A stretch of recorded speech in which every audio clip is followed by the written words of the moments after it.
want to welcome our audience to today's webinar. The topic is very apt for our times, Web3, culture, future. And we are going to be discussing this with, I guess you should consider this webinar more as a conversation among 5 friends. And I'll just set the stage for you. So Susan is my dear friend for 25 plus years. We are both based in Dubai, and we've been working on so many projects together.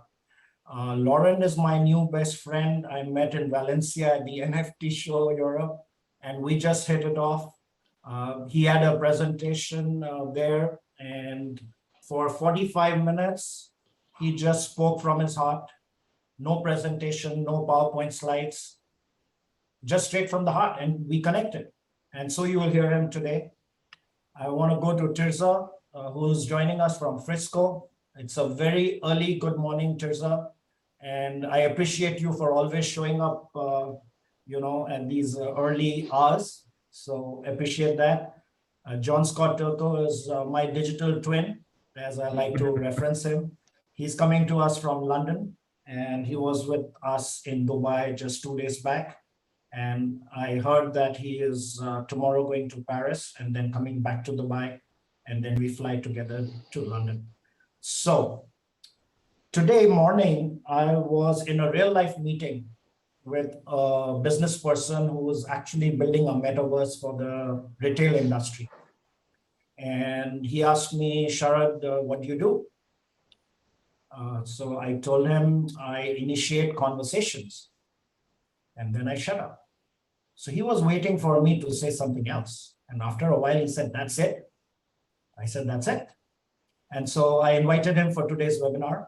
I hope he is joining us today, so he'll understand more about what I meant by introducing myself in the morning. So I'm going to hand it over to Susan to take us forward. And of course, all our panelists will get a chance to introduce themselves, and then we'll get on with our conversation. I'll hand it over to you, Susan. Yeah, thank you so much. And thank you all. Well, where do we start? Let's start with these 3 words behind me on the screen, Web3, culture, and the future. And so it's super to have us 5 in the room, because I know we've all got an eye on that last word, future. And, we've all got a deep sense of it because, of course, the time that we're in now, as we're sort of bridging that Web 2 to Web 3, or indeed bridging BC before Corona to AC after Corona, one thing is for sure is that we just do not know anymore, do we? But we can sense, we can have a good sense of what is going on, and even more exciting, we can be part of creating that future. And of course, in creativity comes building, I suppose, naming values and bringing in all our different behaviors. And in the old era, or BC, that would be in organizational speak, culture. What is the behavior of the organization? How is that acted out? How is it spoken out? How do words really, really matter? So it's wonderful to have you 3 to join us today. And I'm going to quickly just go around the screen and let you introduce yourselves, and then we'll dive into this just sort of generic and generative conversation. Jonscott, can I start with you? We know you're in London today, but tell us what you do. Over to you. Today I was asked where I live, and it's always a funny reflection when I pause and have to think for a second. So I'm from New York City. I'm an organizational psychologist. I've been working in management consulting for the last 20 years or so. Started my career in marketing, and I help organizations lead courageously and make decisions that impact society in a favorable way. And what I've done now is taken my behavioral psychology model that I work in with Humanix, and I've created a new entity, which is helping organizations that I work with that are non-Web3 native, bridge their gaps from Web 2 to Web 3. In addition, I'm working with Web3 native brands to help them understand the context of what they're doing and how it's going to impact culture and society going forward. That's so crucial, Scott. And I mean, you and Sharad know that I do also love that word bridge, particularly as the edge walkers as we are, walking on the edge of that bridge at all times.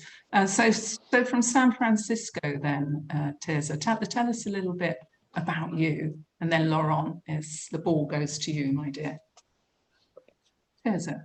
Yeah, so I'm here in San Francisco and I'm very much rooted here. I believe that the city continues to produce things at the edge, but we do that here also by continually recreating what the city is. And we are really in a recreation moment in our models of organization and leadership. And so what we have at Lumen, we think about as full stack organizational design and human development for organizations creating the future.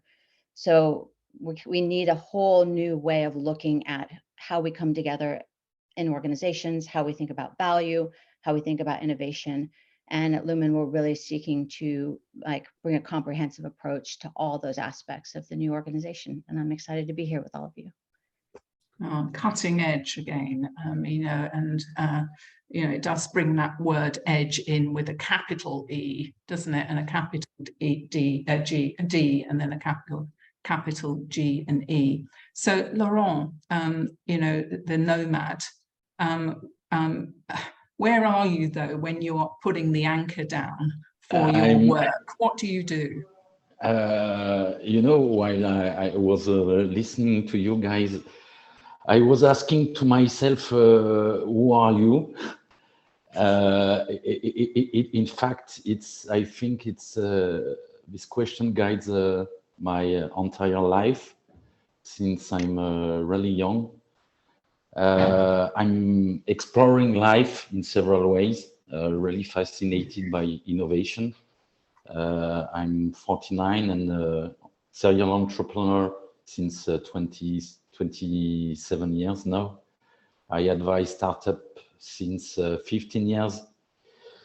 I'm really fascinated by the blockchain and what we call now Web3 since 7 years. Since the first time I read the Satoshi Nakamoto white paper in 2015. And I have a personal ritual reading this piece of philosophy each Saturday morning. It's certainly the most personal and precious moment each week. I used to say that I still have more questions than answer. I consider my life as a kind of artistic performance, exploring several topics from innovation, permaculture, writing, generative art, and I'm really involved in what I do in Web3, advising TronDAO and a few other startups. Because at first I think it's a unique moment in the humanity history, and I can't imagine to do not be in and to try to contribute to provide a sustainable alternative to the current system. That's so powerful, Laurent. Thank you. And indeed, I sort of tend to know that all five of us on screen today here, really also want to make a real difference, a real positive societal impact, indeed, maybe a better verse. And I know all of you in the room do too. So as we're going to have this generative, to take that word again, conversation, listening to you three, sort of feel that, Jonscott, from the eye of the organization, Laurent, maybe with your premier love of blockchain and crypto, maybe from that lens, and then Tirza, the futurist, but also, to be a great futurist, one needs to be a pastist, right? Looking at us, we, real sense that future. So, and Sharad, can you just keep us all intact, please? Because I'm going to bounce over to you. Bring us into reality, will you? When when we give you the mic, so to speak. So look, I'm going to start off just by, I'm pressing, I'm sending you all a link in the chat, which you can read later. It's an article in Medium that I saw by Dr. Tom van der Doren, and I'm just going to read it out. We don't normally do this, but listen to this. The biggest cultural and societal shift will come from how Web3's decentralized architecture and trust system will enable a convergence of culture, finance, tech, and behavioral economics. It's driven out of frustration with the current power balances and lack of ownership, and rooted in the principles of community and peer-to-peer collaboration. In short, driven out of a desire for a better web, by and for the people, inclusive and equitable, transparent, not censored, permissionless, not restricted, owned by users, not platforms, and those who are participating and contributing share the upside. Social capitalism, like it always was intended. Right, so as that holding space for us, almost like a meditative psalm, the link is in the chat already. I wonder if I could go around the room and start in a sort of very basic way and defining Web3. So Jonscott, from the view of the organization, what's Web3? Web3 for most organizations is completely confusing in every way, shape, and form. They don't know what to do, how to process it, what it means. Is it the metaverse? What does that mean? What is the blockchain? Is it crypto? Is it crashing? You know, I find there's an absolute enthusiastic lack of information and understanding. And I say that, you know, kind of with a smile, but it's hugely impactful because it's potentially transformative to every business, full stop. So I'm in the midst of writing an article that my friend Sharad has given me some provocative names for, about the fact that, you know, we have many things that we work on. I'm literally sitting here with my Mac Pro, my iPad, and my iPhone. And if Apple doesn't keep up pace with the way things are evolving and changing, Apple will go the way of Nokia. As inconceivable as that is, if I told you when you had a Nokia in your hand, if you were old enough like me to have had a Nokia or a Motorola phone in your hand at some point quite regularly, you would have thought that was also inconceivable. So I think Web3 for most legacy, let's just say, organizations, is very much misunderstood. I think the use cases when it comes to different verticals is what I endeavor to help educate and then help transform organizations to capitalize on it in a meaningful way. They're looking at this, and I'm overgeneralizing for sure. And the final point I'll make on this is boards of directors, investors, and as we say in New York, at least the street, is very confused by and doesn't understand how it works. So when people start to open up their minds and then they see, you know, the Bored Apes NFTs, and they're like, I don't get it. And then they see Bitcoin crashing, and they're like, see, this is just a fad. And it concerns me because the opportunity cost of ignoring it is dire for organizations.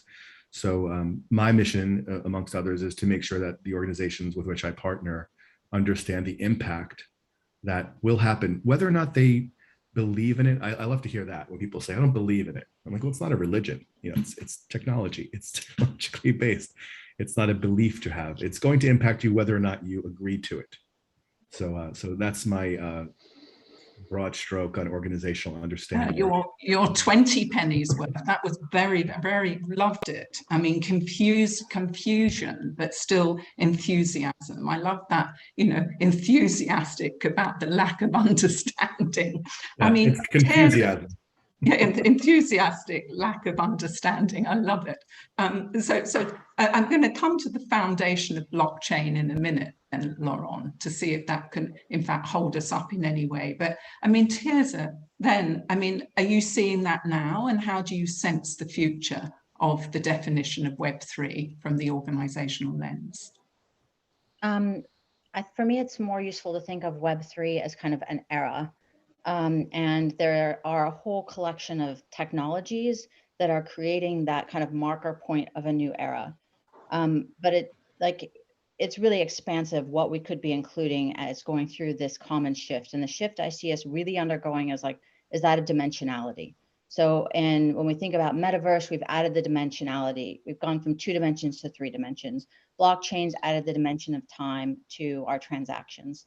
And so everything is gaining this dimensionality. When we went to Web 2, we enabled everybody to become a creator. And so everybody, no matter where you were in the world, could become a learner and a creator and part of like this global, like human world that we live in. And Web3 gave us this like added dimensionality in all of that. But it's also tracking our evolution as who we are. And so it's going to change everything because it's not just one thing that's changing, right? Our commerce is changing, our relational space is changing, what we expect to go, how we expect to work and go to work is changing. Our world around us and what needs to be valued for us to continue to survive on this planet is changing. So I really see it as a marker of time, more so than any one technology. So it would be like saying we didn't actually turn the century to deny that it's happening, right? To say, oh, I'm ignoring this. Like really, we did go from 1999 to 2000, just as we have gone from the Web 2 era to a Web 3 era, with all of its assorted and many technologies and huge shifts in what it means to be a human. Wow, quite simply profound, Tirza. Thank you so much. A marker of time, Laurent, you know, a new era, Laurent. I mean, how do you see Web3, particularly from, you know, this foundation of blockchain? And maybe you want to bridge it straight into culture, so we get into the next word on our list. Over to you. You know, listening to you generate a lot of new questions, and it's really fascinating for me to be involved in such a perpetual experience. For me, it's the first word to define what is Web3. I keep in mind also my personal Web 2 experience. I was a cloud computing pioneer. And, you know, as you said, we have to remember the past, know the past in order to be able to understand what's going on and what could be our common future. I used to say, and it's what I said during my conference in Valencia, that we have it's much more than a dream, a promise, a technical dream or technical promise. In my opinion, it's more about human behavior. You know, a lot of people, I will come back to the Satoshi white paper because it's the beginning of everything. There is no Web3 without Bitcoin and without this piece of philosophy.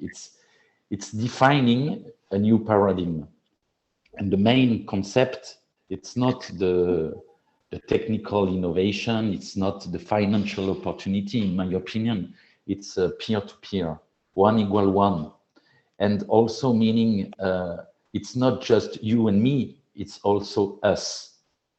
So there is a free dimension, and it's something we all together used to totally forget, misconsider that it's not just aggregating individualities, it's also defining how all together we can cooperate, live simply together, and redefining mostly everything. So to come back to the initial question, Web3 culture, from me, it's really correlated. it's just certainly a unique opportunity to rethink and redefine everything, not based on what we know, what we as a humanity have been able to create, to define as organization and so on, but thinking out of the box and redefining all models, the way we act. In fact, you know, I talk about the fact that we should take care about the possibility of seeing this decentralization world ecosystem becoming centralized, as we have seen with the Web2, in fact. And when you have a look deeply to this ecosystem, you can already assume that some decentralized projects, some decentralized promise are totally centralized. It's DAOs. Yes, you're so. Can you hear me? Okay. Has the screen frozen? No, I can hear you. I think Lauren probably has an issue with his internet. Okay. Okay. But if I may just jump in. Yeah, Laurent, just to let you know, dear Laurent, we had you frozen there, but let's just bounce over and use the time. Laurent, are you there, Laurent? Yeah. Okay. You keep freezing, but we got some really wonderful stuff from you. Don't you concern yourself at all. Absolutely super, but just kept freezing at the end. I mean, but you know, apart from all, well, you said so much, but one of the key things was this unique opportunity to rethink and redefine. And Sharad, I saw your hand up and you said, would you like to come in? So over to you. Yeah, I just wanted to bring in another point about Web3. I view it as a shift in power that's happening from brands to we the people. In Web2, all these big brands were deciding everything. Like if you look at the fashion industry, they create collections and they expect us to buy. In Web3, it's going to be the other way around.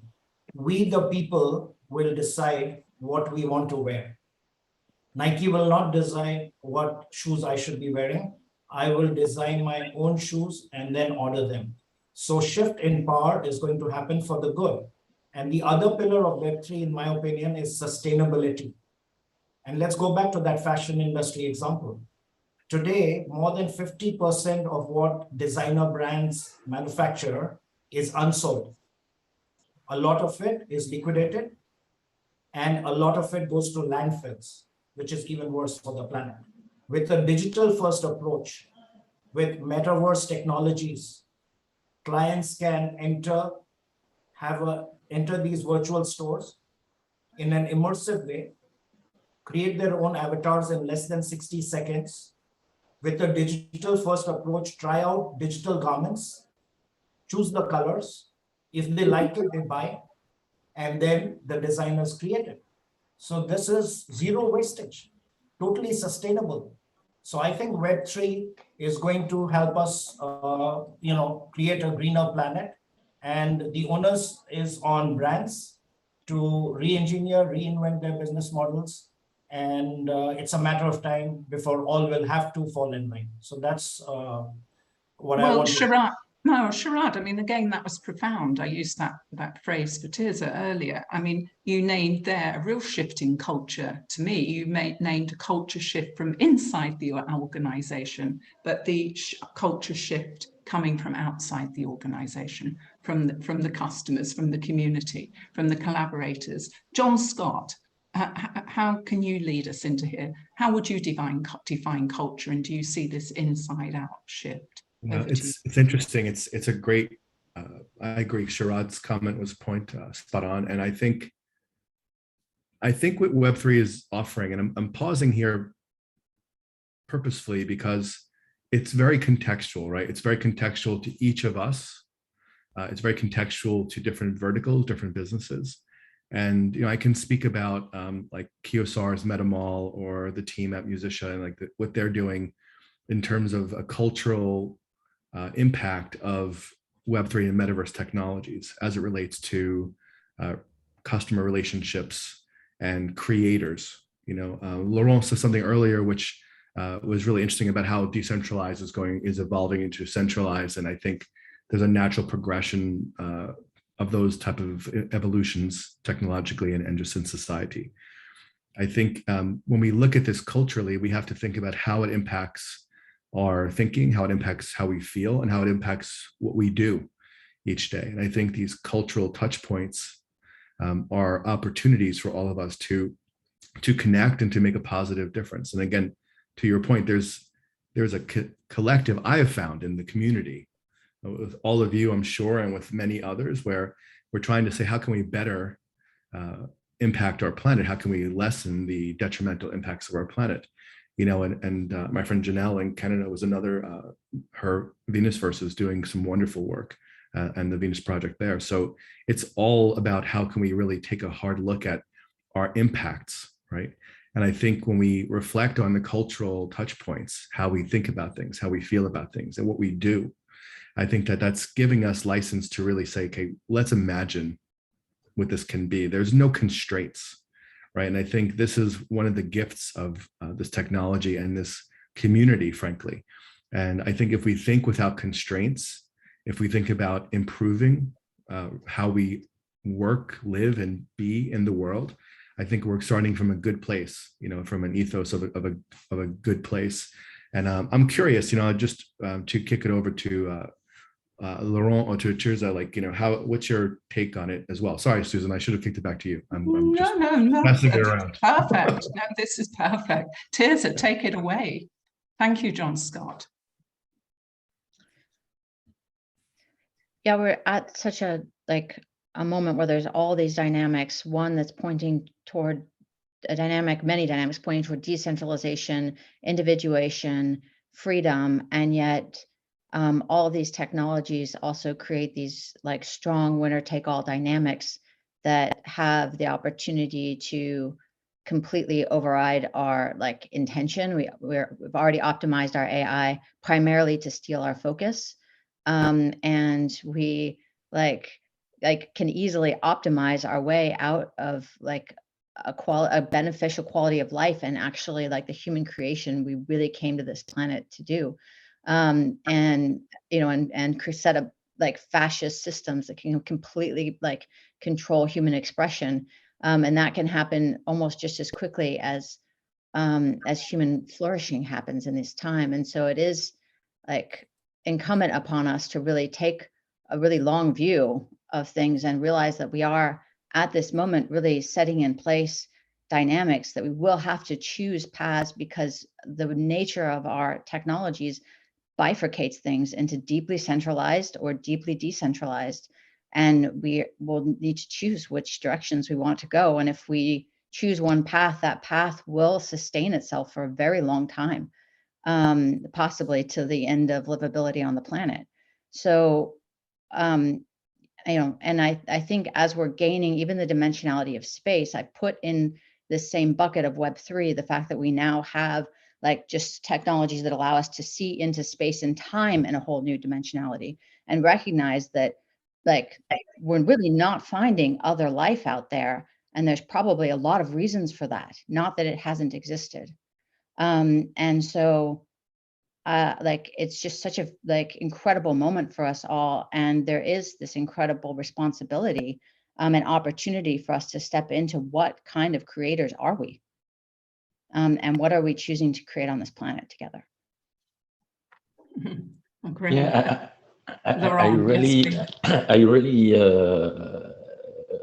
thanks, guys, because it's highly inspiring to be able to discover a new point of view, new perspective. I'm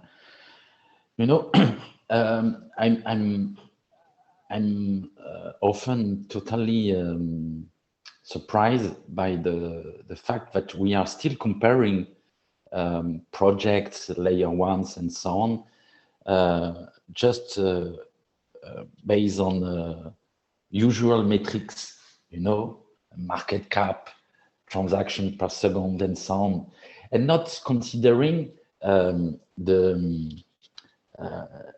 let's say non-tangible value that a project brings in terms of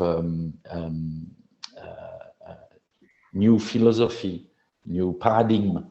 You know, one more time, I consider that everything what we are doing, it's just a perpetual experience.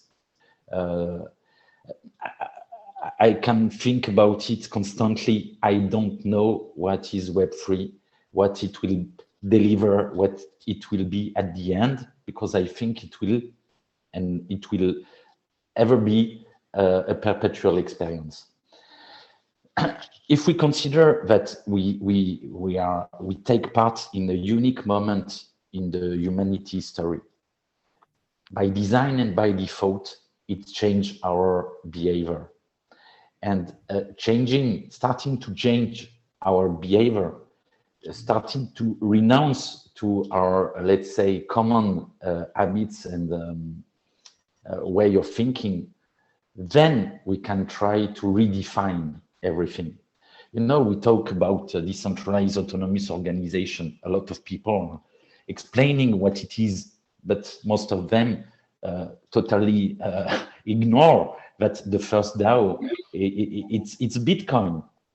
You know, they will tell you a lot about DAOs and what it is and what it should be and blah blah blah. But the first one, it's Bitcoin. And I often think about really exciting discussion, inspiring discussion I've got with talented people, genius people back in 2017, discussing about how DAOs will contribute to improve our democracy. You know, and we only consider, or too much consider, the technical aspect of Web3, the financial aspect of Web3 and everything around and inside, but not enough, in my point of view, about what is to live together, you know, to create together. For me, Web3 is together by default, by design. And what does it change? You know, I'm a digital nomad. I travel constantly, and I'm often surprised that with a French passport, I can go mostly everywhere. But in a lot of countries where I go, people need to get a visa to come in France. You know, I can't get it. It's for me, it's totally crazy, stupid. And one of the main value that brings Web3, it's no border anymore.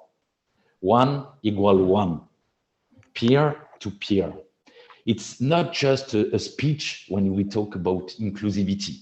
It's how we are able to implement it step by step on a daily basis to really restore a sustainable equality. You know, I can't understand that some human on Earth has more rights, more chance in their life because they are French, they are Americans, and not Africans. You know, a human is a human. We talk about innovation, we talk about DeFi, GameFi, and so on. Yeah, guys, behind it's humans for humans at first. Humans first. You know, we are fascinated by robotics, by AI, by some crazy protocol. Guys, humans, where are humans? And if Laurent, we don't keep in mind... You brought us back right to the core, Laurent. I mean, really, I can understand why you really captured the heart of Sharad when you spoke. I mean, because to bring it back to human-centric, and in fact, Jonscott, if I remember rightly, your WEB2 or your BC organization is called Human X or something, is it? Yeah. Yeah, come on, pick up from what Laurent was saying, just run with it. It starts from a very long time ago. I won't date myself quite that literally, but when I was looking at graduate school, actually undergraduate school, I spoke to my father and he said, what do you want to study? And I said, I want to study psychology and people. He said, no. Just looked at me point blank and said, get a degree in business. And I said, I don't want a degree in business right now. And he said, well, good luck paying for university because I'm not paying for you to go to school for psychology. So when I went back to graduate school on fellowship and had scholarship to graduate school, the question was, you know, how is this going to play into what you do each day? And if you're looking to do business or do work. And I said, well, let's remember this. This is not just my dad asking, this is everybody. I said, well, people run businesses, you know, thus far. People are making the decisions. So Humanix was born of the concept of my favorite quote and something I kind of try to model my life on, which is Teddy Roosevelt's Man in the Arena, which is about being involved and failing and succeeding and trying again and trying and pursuing great enthusiasms and great devotions. And, you know, so that your place shall never be with those cold and timid souls that know neither victory nor defeat. So being in, showing up. So my clients are a collection of people I consider friends and that are people who show up. And I think to Laurent's point, one of the very interesting aspects of this is, you know, I've met two kinds of people. And luckily for me, I guess the former is a very tiny percentage, where after a few moments of speaking to them, I realized that they're a taker. They're looking at this space like, what can I get from this? And frankly, I think we all, you know, we're all in this for commercial reasons in some ways, but you can tell someone who approaches things with a philosophy of taking. And I don't work with those people and organizations, full stop. So I love to work with people who are looking for the win-win solutions, looking for generative and world-changing opportunities in a positive way. Because to Laurent's point and to all of our consequence, you know, we are all in this together. This is we are not on islands, you know, in a metaphorical sense. You know, so I think that the opportunity to co-create the future, and I think that Tirza stated something earlier about this. You know, we're all creating this reality, and I believe the degree to which we can be transparent and honest and make decisions based on that ethos. And again, are we going to fail? Yes. Are we going to trust people that violate that trust? Sure. Does it mean you're not going to be involved? No. So I think it's like everything else in life, it's a learning experience. And, you know, I tried to surround myself, case in point, you know, the panelists here and the people on the panel who are looking to make positive impacts on the world. So that's my nickel. I love all of that too. And you know, one of my sort of positions is to look at strategy in a whole different way. And that's, you know, from the heart, you know, listen to the heart because the heart knows, and then ask the head, and actually sort of start to plan from here to here instead of from here to there, because we never get there, do we? We're always here. We get from here to here. And sort of that dovetails it all into where I'd like to come to you in a minute, after Sharad, but into the future of work then, and how all of this folds into how we behave in whatever that work looks like. But Sharad, I see your hand up. What's it saying to you? Yeah, I just wanted to comment because while Jonscott was speaking, I remembered a couple of recent incidents. You know, while running the Meta Shapers community, I'm approached by a lot of our members from time to time to help out on different fronts. And I like to do that, and because Web3 is about collaboration, right? So it's my second nature, and I'm trying to help as many people as I can on different fronts. So just the other day, I was talking to an American company and they wanted some funding, etc. So I said, sure, I can do, you know, 1, 2, 3 for you. And then they said, what can we do for you in return? I said, nothing. And they were really shocked by my answer. They said, no, you have to have a skin in the game. We are Americans. Nobody does anything without money. So it's a matter of culture as well. And there are people, I call them producers, and then I call them consumers. So I think the Web3 ecosystem embodies the spirit of giving and collaboration. And each one of us, I think, I know Jonscott for sure, and also Susan to a large extent, we are always trying to help each other. And communities at the heart of Web3. And I think we need to grow those communities and be all embracing. So I just wanted to come in with that experience. Mm. Well, community, as you know, is one of my favorite words, particularly when it's broken in two and it reads common unity. And particularly then when it becomes a common unity for common purpose. And when that common purpose means we use our common sense, which brings us back to sensing the future, of course, because we can't know the future. And I know that some of your work, Tirza, on the future of work is ignited by that internal sense of purpose and common purpose. Tell us about what you're listening to and what you're thinking. Yeah, well, we're in this time where we're getting to move into our unique genius, our individual genius, and that individual sense of what am I here to do? And we are able to do that not just in a job, but really as from a place of creation with multiple organizations, right? We can, the 90s and the noughts gave us this model of organization that's highly matrixed and really trying to reduce its headcount and be efficient and driven by numbers, all of these things, very efficient. But what happens in that is the individual gets locked into a role that defines how they're meant to show up each day, rather than them showing up as a unique expression of what they're here to do and here to be, their natural curiosity, their genius, their unique talents and gifts. And what Web3 technologies have opened up for us has made it much easier to track contribution and to allow people to exist inside of multiple generative teams, if you will. I'm not sure we can call them businesses quite the same way anymore, but if we had a new word for these, creative entities, generative entities, we can now contribute across multiple spaces. And so the very ideas of employees and headcount, we really need to rethink what we're measuring here, even, and what we're optimizing for inside of the organization.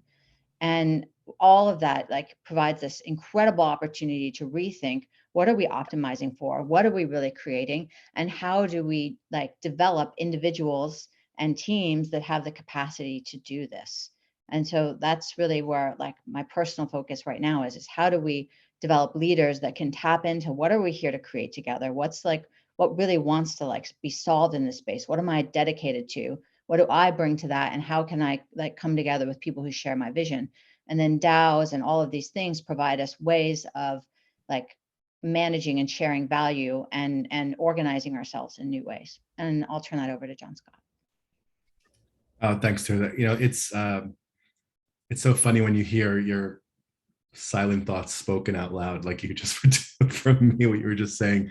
So it's incredible. I think this comes at a fascinating time, the convergence that we're in right now on the heels of the pandemic. And I wrote an article several months back on, I think the misnomer is the great resignation and I think quiet quitting. These are all things that have been happening for quite a while. It's not a new scenario. It's just a new nomenclature, which I personally don't particularly like.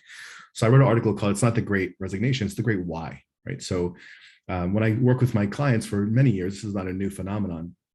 What do you want your teams to? We're a family. I love that. We're a family. We're this. And I saw something recently which kind of translated it. Don't plan on seeing yours that much, or whatever it is. And I said to clients recently a few things. One is you can't mandate compliance and call it engagement. It's oh, teams are all back. Well, yeah, because you told them if they don't come back, they're going to lose their jobs. So don't brag about the fact that they're back in the office. You told them. And similarly, or in the same vein, I had this many times with CEOs I work with who said, we have all this office space we're paying for. We need people back in the office. And I said, listen, your fixed CapEx is not their problem. So I have a leader, I'll give you one quick example. He said he had a senior person who wanted to work from home, the unbelievably crazy request of 1 day per month, to which he said they cannot do their job at home. hold to the pandemic. They worked from home for 2 years. By all accounts, performance up, team performance up, satisfaction higher, productivity and work product, to your point, and what are you measuring, right? Everything is improved. Well, they rang the bell, time to come back to the office. And everyone said, why? You know, like everything is improved. Like, so please explain to me why. The last thing I'll say on this topic is I have 2 adult children in their 20s, finished with university and working. Similarly, they're being approached for jobs. And one of the first things that they'll ask them and all of their friends is, well, it's a full-time in the office. It is a non-starter. You know, it's like, it's not how I want to structure my life starting out, right? These are starting out in their careers. On the other side, those of us who've been in the work world for a bit longer will say, you know, well, I just took a year to, I'm looking at Sharad. So I took a year to play more golf and to be with my family more and to travel more and to avoid commuting.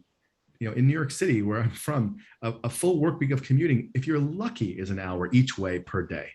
So, you know, I've avoided commuting and then all the associated environmental benefits to that non-commute, right?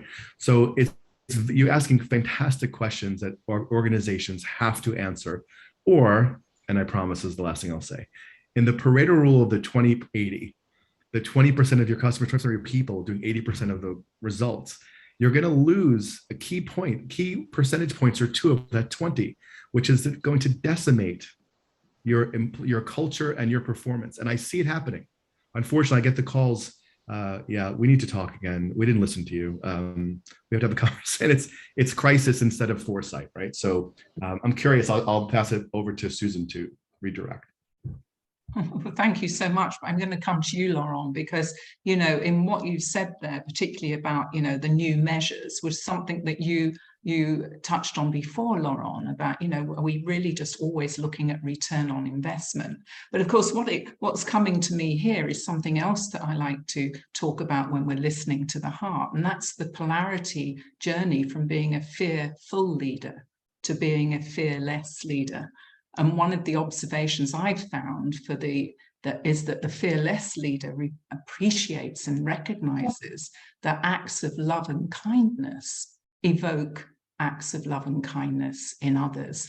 And as a result of which, Laurent, possibly you can get a ROE, which I know Sharad loves, like a return on engagement, a return on experience, instead of just the ROI. Laurent, do you want to take that for us? Yeah, you know, I have a lot of new questions now, guys. Thank you. I will share with you some things I have in mind right now, following what you just said. I one more time appreciate the fact that I have lost 2 times everything in my life. Just 2 plastic bags in the street, because it forces you to renounce to all your, you know, everything you consider as a permanent reality, and you can explore then a new way of thinking and acting. I think about a nice poem of a French writer, André Chédid. She was a feminist, by the way.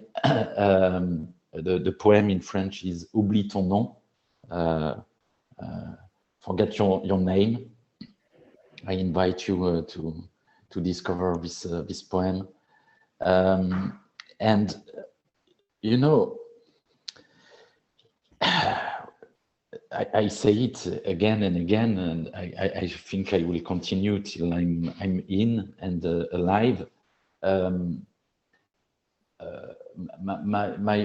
My question is how I can contribute and help each one to be a leader, each one, you know, and from Paris to Comor Island, to Benin, to Morocco, to Poland, all around the world, how I can contribute to engage each human. each human to totally change his or her paradigm. We are always measuring the value of crypto with current fiat. Guys, one Bitcoin is one Bitcoin. Why do we need to compare it to dollar, to euro, and so on? You know, we always come back to the current system, come back again and again. We measure the performance of layer ones, the market cap, TPS. Guys, please. How can we all together escape this? You know, it's time to change the way we think about everything. Have a look outside. We are just reproducing the same. And as Einstein used to say, if you do in the same way things, you will have the same result. The same result. Here, Laurent. It's time to change. Exactly. Let's repeat what you said before. It's a unique opportunity to rethink and redefine. So what are we going to do about that? What's our sense of the future? How can we create this betterverse, whether it's Web 2 or Web 3 as the betterverse? So I'm just going to, on springboard from what you've given us there, Laurent, and just go around the room. Sharad, you take it first. What can we do that's better? Then I'm coming to you, Tirza, and finishing off Jonscott. There are a lot of entrepreneurs in this space, especially in the metaverse and Web3 space, that are building metaverses to make this a better world. And if I may just give a shout out to, possibly two people I've come across. One is Emmanuel Quezada, who is creating something called Utopia out of Australia. It's a metaverse that's going to keep people safe. And I think that is an issue that needs to be tackled head on. And he's going to do just that. He's going to keep our children safe so they don't go into casinos using our credit cards, or even worse, be watching adult content. So that's a great example of a metaverse. And the other one shout out I want to give is to our new friends in Meta Shapers, Catherine and Ashish, who are building Gaia Amore, which is a metaverse, which is going to promote and preserve the culture of artisans, especially in India. So they've started from there, and it's a metaverse that's going to make a difference.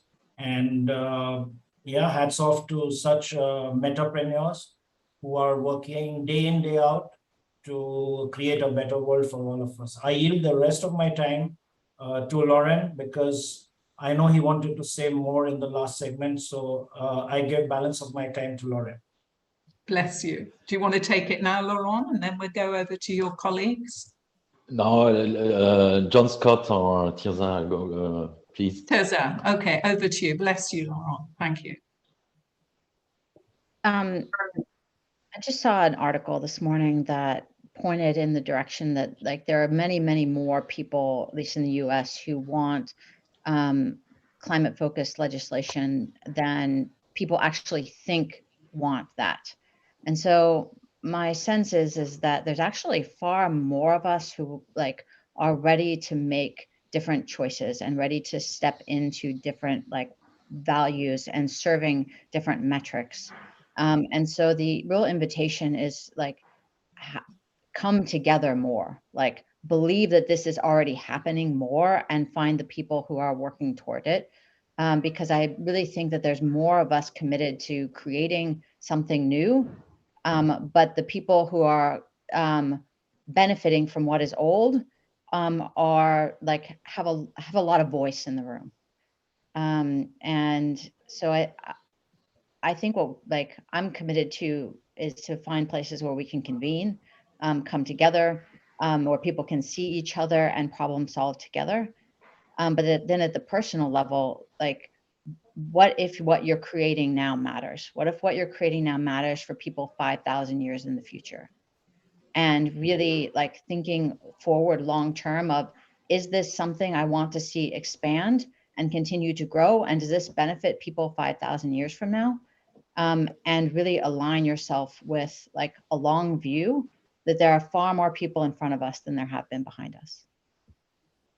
Again, very, very precious. And one thing that I'm going to take out of that is back to the fearless leaders among us. And of course, we were mooting earlier, so how can we create more leaders? How can that be our responsibility? And indeed, isn't that the responsibility of a leader anyway, just to create more leaders? But how about this? This truly is the heart age. And this moment in time that Laurent called out is a time where we need to find our voice in a world that desperately wants to hear you. Let's find our voices in a world that we can all sing this song together. Jonscott, how do we do that? Is that a reality? Is it a possibility? Over to you. It's I have to thank Laurent and Tirza and of course you too, Susan and Sharad, because I don't know what I can add just at this moment, because I'm just listening to how Tirza just summed it up. It's so on point. Someone recently called me a meta hippie because I'm like, I was like, well, we have to think, like, you're a meta hippie. And I said, well, what do you mean? I said, if you're going to think about this in the terms of just doing what was done before and repackaging it and calling it meta whatever, or having like a meta Coca-Cola in the omniverse. So to me, this is a opportunity, and perhaps I will own this. Perhaps it's a consequence of, I won't say age, I'll say experience, where I feel better about experience versus the word age. So it's a consequence of experience where I'm concerned and interested in creating a legacy that's meaningful. And Tirza touched on this, and Laurent touched on this, and the rest of us have touched on it. So how is this going to impact not just my pocket today? How is it going to impact things moving forward? And I don't think, because I've been told this a few times, that you're either interested in the financial part or you're interested in the legacy part. I think that we can look at things as a bridge. We're living in the real world where things aren't free. And Tirza brought up a great point about the people who aren't fans of change have a big voice in the room. This is why the challenge of DAOs in meaningful ways in business, culture, and government is a challenge, because no one wants to relinquish control. The benefits are clear. The roadmap that we're heading on, to Laurent's point earlier, is not good, to put it in the most mild senses possible. So how can we come together as a community to affect massive, positive cultural impacts? And I do think it starts with community. And I have to, again, credit Sharad for this, because he's bringing together metashapers who are looking at this from a holistic perspective, saying, yeah, what's the impact? Yeah, it sounds good. It sounds like there's some money, but yeah, what's the impact? So I think we have to keep asking ourselves that question. And because we create pressure on legacy ways of thinking, legacy ways of working, and legacy ways of behaving as leaders in the world, that hopefully we can shift more people over to the conscious side of how things are. I'll stop there. Thank you, Jonscott. And, on word energy, I call that legacy toolbox, baggage, and let's have the courage to unpack that baggage and move forward with luggage, a bit like our digital nomad, who I'm sure doesn't carry a lot of baggage with him. So, Laurent, how about, being decisively human can increase your top and bottom lines, or whatever return you want, in a world where we're really fed up with competition and we truly want collaboration? We've got 1 minute. It's over to you. Yeah, one more time, a few thoughts I would like to share. First thing, at first we should start to think outside our ego. And I mean, not trying to get a result during our personal life, but thinking for the child of our child, a long-term perspective.